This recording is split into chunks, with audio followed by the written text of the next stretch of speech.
We'll start with you, Major Mohammad Ali Shah. Now, do you think this night curfew is, is going to help? Like, what kind of restrictions need to be done, considering the Taliban is it's urging in Afghanistan? See, Taliban is surging in Afghanistan. They had already claimed a few days back. A spokesperson came forward and said that they've taken control of 85% of Afghanistan, which means the including of the border areas like in Mazar-e-Sharif, in Kabul, in Kandahar, in Paghman, and in the Spin Boldak area. So now, when Taliban say that they have taken control of 85% of the country, it is a reason to worry because we have the Afghan chief as it is. Now he will be coming to India and he certainly is going to be asking for defense support. But if you ask me personally, I will tell you my reading goes that Afghanistan army right now, they are slightly confused because they don't know which side to actually favor. In the heart of hearts, they favor the Taliban, but they are working for and under the government.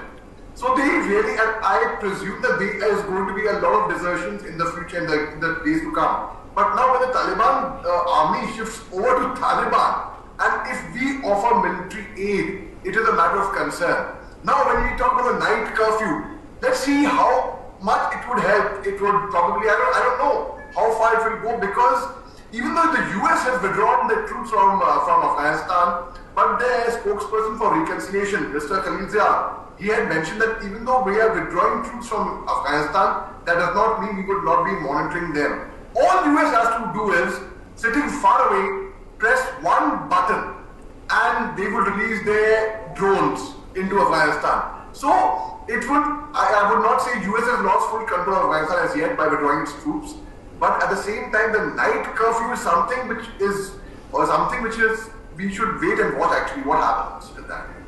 And regarding the night curfew, as Major Shah has brought out, the Americans can launch any weapon system, but let me tell you, it is the strategy of Americans that they would want Taliban to come out at night. Now, Major Mohammad Ali Shah, now the report has said that the CCTV footage also said that it's an unprovoked attack. So, do you think Pakistan was all just behind this to silence the protesters? The Watan group which had organized the protest, and there were 50 protesters at that time, and 2 weeks back when the Afghan ambassador's daughter was kidnapped from Pakistan. So what does it say? If you think logically, and if I was supporting a detective, I would certainly smell a Pakistan hand over there. It is not possible that without Pakistan knowledge, without especially the military which actually called the shot over there, it is not literally possible that a big incident like this can take place without their knowledge. So certainly, I do smell a Pakistan hand over there, 100%. Over to you, Major Mohammad Ali Shah. What should, considering the Afghan Taliban, is soaring, Afghanistan versus Taliban is now soaring high. What do you think the international bodies should do? What do you think Quad's role in this must be? See, when the Islamic State in Iraq and the Levant Forces has moved into other provinces and have formed sleeper cells in Nuristan, Bagdish, Sanpuri, Baghlan, Badakistan, Kunduz, Kabul, and other neighboring areas, it is a matter of concern, of course. And what I presume as international community, first let's start with India first. Now, Pakistan, there are over 10,000 Pakistanis, Taliban supporters who have crossed from Pakistan to Afghanistan to help Taliban over there. So Pakistan is definitely supporting Taliban. The Indian government is supporting the Afghan government, right? Now the Afghan government and Taliban both are again at war. Turkey, Erdogan, the president of Turkey, had offered help, saying that when US withdraws, the NATO ally of US, that's Turkey, would offer support in safeguarding the Hamid Karzai airport and the diplomatic areas. Pakistan would only be too happy if Turkey would have come in. On bilateral ties, they were hoping to be invited by the Afghan government. Now, it's not a good sign for India if Turkey would have taken over. US has withdrawn support. Not support, but the troops, I would say. China is eyeing Afghanistan with a hawk's eye because China is a greedy nation. We all know they are unethical, they indulge in, they will leave no stone unturned to get what interests them.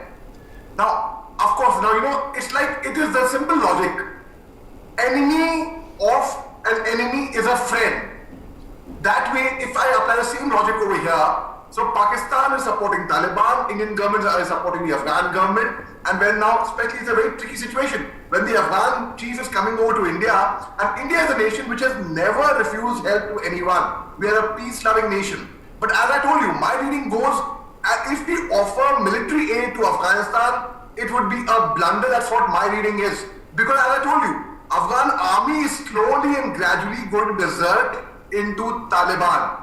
And regarding the international community, well, when it comes to Taliban, nothing much can be said over there because we know Taliban is this terrorist organization which is going to promote only terror. And when 10,000 Pakistanis cross over to Afghanistan to support Taliban, it is going to be a troublesome scene thereafter. Major Mohammad Ali Shah, just like we already know about the Pakistan-China Taliban nexus, and now that Pakistan has deployed its army personnel, although they have said that it is to stop conflict from spilling into Pakistan, but how much of a danger is Afghanistan is, and what can be done for that?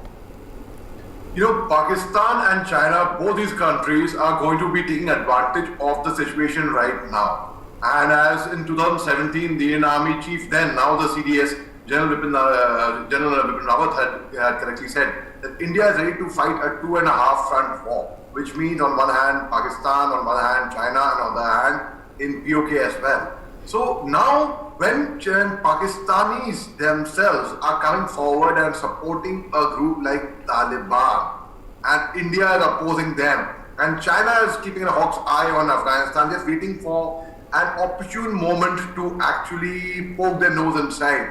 It is a little alarming for us, but let me tell you now, as I mentioned earlier, I really, really hope that we do not actually give military aid to Afghanistan as the Afghan chief is hoping, and he's coming to India. Of course, there cannot be any other intention behind his visit to India. He's certainly hoping military aid.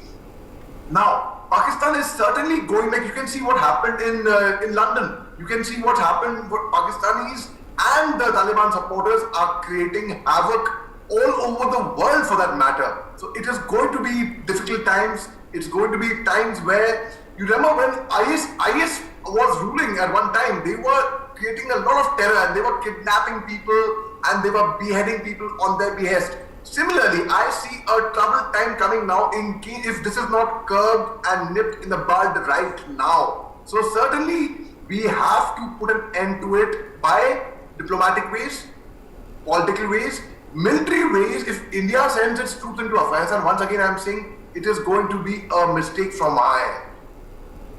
All right, thank you Major Mohammad Ali Shah and Wing Commander Praful Bakshi for joining with us on this.